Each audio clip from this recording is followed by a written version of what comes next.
Shalom, Bapak Ibu sekalian.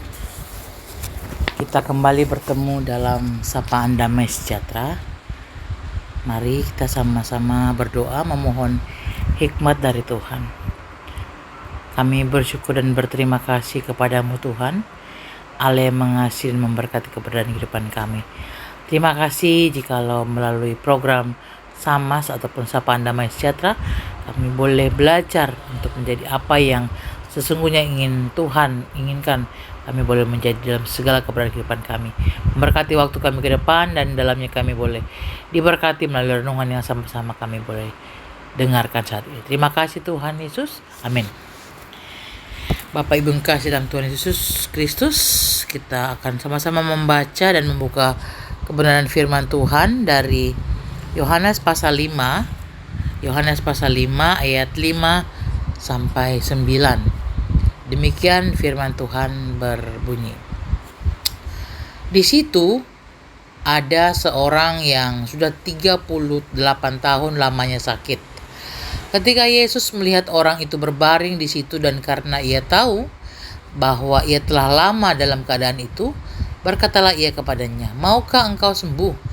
Jawab orang sakit itu kepadanya, "Tuhan, tidak ada orang yang menurunkan aku ke dalam kolam itu apabila airnya mulai goncang.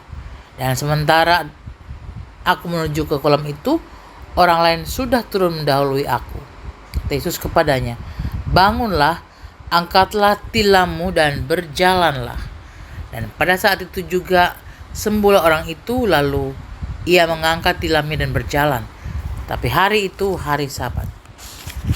Bapak Ibu yang kekasih dalam Tuhan Yesus Kristus, kalau kita melihat pada perikop kita yang terdapat dalam Injil Yohanes pasal 5, di situ dituliskan ada seorang yang sudah 38 tahun lamanya mengalami sakit.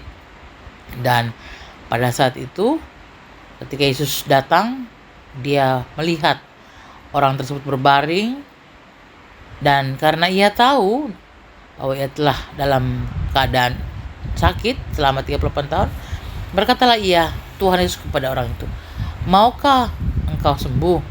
Seperti dalam firman Tuhan pasal 5 ayat 6 tadi.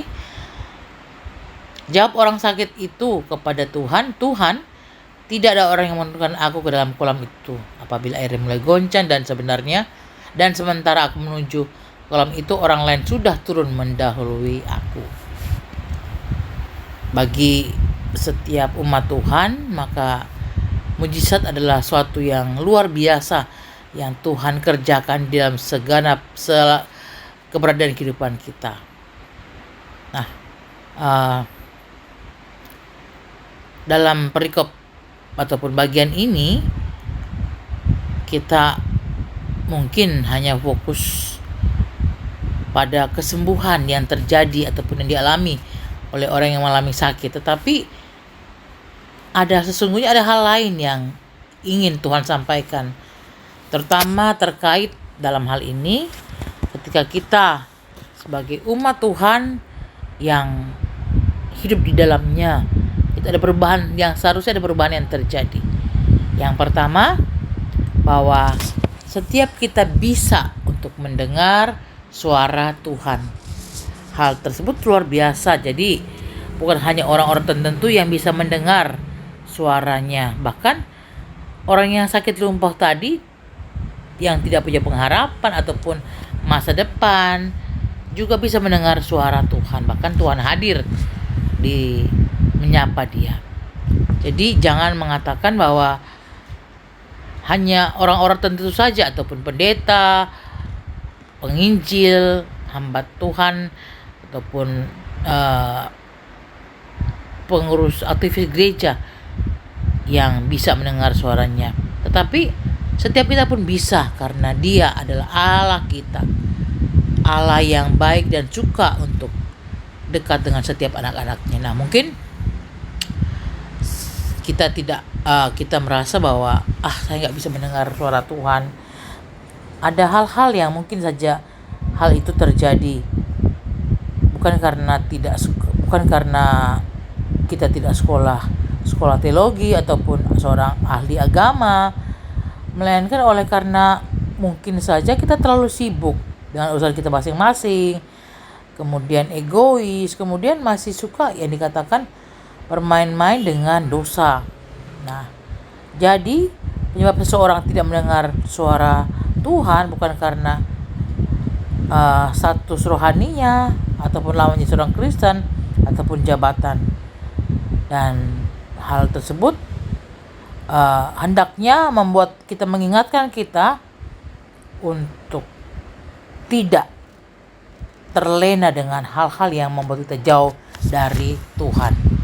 Yang berikutnya ataupun yang kedua adalah jangan berasumsi terhadap Tuhan. Mungkin ketika kita mengalami pergumulan, tantangan, mungkin kita berpikir, Tuhan tuh kok gak peduli sama aku, ataupun dia Allah yang tidak mau lihat aku. Tetapi sesungguhnya sebaliknya dia Allah yang sangat peduli kepada setiap umatnya. Tuhan tahu persis kebutuhan setiap umatnya. Hari-hari yang mungkin saat ini kita tengah jalani ataupun yang kita alami mungkin belum mengalami pemulihan, tetapi bukan karena Tuhan menunda ataupun tidak peduli, melainkan Tuhan mau mengadakan perubahan serta pemulihan dari dalam terlebih dahulu. Ataupun Tuhan tengah mengerjakan sesuatu yang tanpa sadar membuat kita semakin menjadi serupa dengan apa yang dikehendakinya. Tuhan, kita tetap bekerja untuk mendatangkan kebaikan kepada setiap kita. Berikutnya yang ketiga, jangan sampai menjadi lumpuh secara rohani. Seperti halnya orang yang sakit lumpuh tadi, seharusnya ia menjawab mau ketika Tuhan bertanya kepadanya, maukah engkau sembuh? Tapi ia menyampaikan banyak sekali alasannya, ataupun dapat dikatakan umpama orang ini dikatakan lumpuh secara rohani. Artinya dia tidak merespon ataupun nyambung dengan apa yang Tuhan kehendaki. Maka oleh karenanya tidak heran sudah bertahun-tahun ikut Tuhan, mungkin mengikuti adapun seminar kerohanian atau pembinaan, tetapi tanpa perubahan, alias Kristen yang seperti pohon bonsai, karena mengalami hal-hal itu dia menjadi terhalang pertumbuhannya ataupun lumpuh secara rohani. Yang keempat, Tuhan juga bertanya kepada kita, maukah engkau sembuh? Kemudian bagaimana sih caranya untuk sembuh? Sesungguhnya amat sederhana, ada 3 hal yang perlu kita ingat. Pertama, bangkit pun berdiri. Ketika itu sudah waktunya kita bangun, dan jangan hanya berkata, saya gak bisa karena hidup saya masih seperti ini. Bangun, karena kalau kita tidak bangun, bagaimana Tuhan akan menolong kita? Bagian Tuhan memberkati, bagian kita adalah bangkit. Sekarang waktunya kita harus bangkit. Katakan, saya mau bangkit Tuhan. Jika Tuhan Yesus yang memerintahkan untuk bangkit, artinya kita pasti bisa bangkit, karena Tuhan tidak pernah memerintahkan firman yang tidak bisa kita lakukan. Yang kedua, dari kita lakukan dalam hal maukah engkau sembuh, yang kedua, bukan hanya bangkit tetapi juga angkat tilam. Artinya gali potensi setiap kita. Setiap kita punya potensi ataupun talenta diberikan oleh Tuhan. Jangan menyangka bahwa saya gak bisa apa-apa. Minimal kita mampu berdoa, maka datang kepada Tuhan dan katakan, Bapa, aku gak tahu apa yang harus kulakukan, tetapi aku percaya engkau bisa memberi aku talenta dan kapasitas. Dan yang ketiga, berjalan. Bangkit, angkat tilam, dan berjalan. Jangan menunggu bola tapi bersantai-santai, ataupun bersantai-santai tetapi jadilah pelaku firman. Jangan terlena dengan segala sesuatu yang mungkin membuat kita jauh daripada apa yang Tuhan kehendaki.